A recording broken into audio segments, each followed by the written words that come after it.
There, I'm Stefanie Abrams, founder of Way Forward College Consulting, and I want to ask you something. When did the college process in your home start feeling like a pressure cooker? When did you start thinking about what are we supposed to do? When are we supposed to do it? Maybe it was the first time your teen mentioned a school and you thought, is that even the right fit? Or maybe it was the night you realized you had no idea what fit even means anymore. In this day of admissions, everyone keeps talking about rankings, reach goals, and resume building, and nobody's actually talking about your kid. Here's the truth most families don't hear until it's too late. Getting in is not the same as landing in the right place.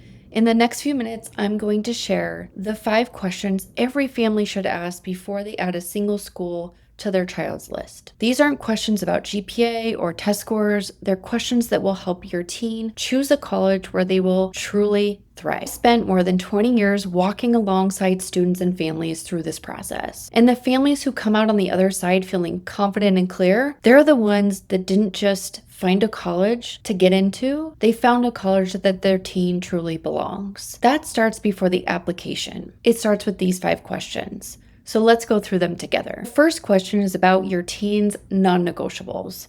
Not the things that look good on paper, but the things that make them feel safe enough to take risks, grow, and actually show up for their own life. For your teen, that might sound like, what kind of campus culture do I need to feel like myself? Do I need a smaller community where people know my name? Or do I need the energy of a big city campus? Do I need a place where my faith, my identity, or my passions are seen and valued? When students start with what they truly need, they build a list that actually makes sense for them. That's where the way forward begins. Question 2, where will you be challenged and supported? This one is about the learning environment, and it goes much deeper than the size or location of the college. So what your teen needs isn't just a rigorous academic program. They need a place that has scaffolding to catch them when things get hard, and they will get hard. Ask your teen. Think back to a time when you felt most engaged and most alive in a classroom. What actually made that possible? Was it the teacher who knew your name? The smaller seminar where you could actually ask your questions? That's what we're looking for in this scenario. And for you as a parent, what does your teen need in order to stay engaged and keep going when things get difficult? Are they someone who actually will walk into office hours, or do they need those relationships to be built in the structure of the school? Research is clear on this. Students who feel seen by their professors persist. They graduate, they go further, they have recommendations and support for the career world. So the question isn't just, is the school hard enough? Is it going to be the best fit in the name brand? It's, will this school hold my child while they grow? Question 3. What does life look like 4 years from now? Now, I'm not asking your teen to have a major declared and their whole life mapped out. I'm asking something better. What kind of person do you want to be? What problems in the world do you care about? What does a meaningful, happy life look like for you? This is what life designers do. Not a 5-year career roadmap, but a real conversation about values and direction. It turns out that students who can answer this question, even if imperfectly, make much better decisions about which schools to explore. Your job here is to ask good questions, not just give good answers. Resist the urge to redirect towards something practical. Sit with what your child is telling you. When students can talk about who they are and want to become, their college essays practically write themselves, and their list gets a lot clearer. Question 4. What is the real financial picture? This question most families skip until it hurts, and then it really hurts. I've seen it happen more often than I would like. Parents say, oh, we'll just figure it out when the time comes. Waiting is actually detrimental to everyone. There are 2 sides to this question, and both matter. First, what is the school's financial health? Does the college meet 100% of demonstrated need? Are merit scholarships renewable? Is there scholarship displacement?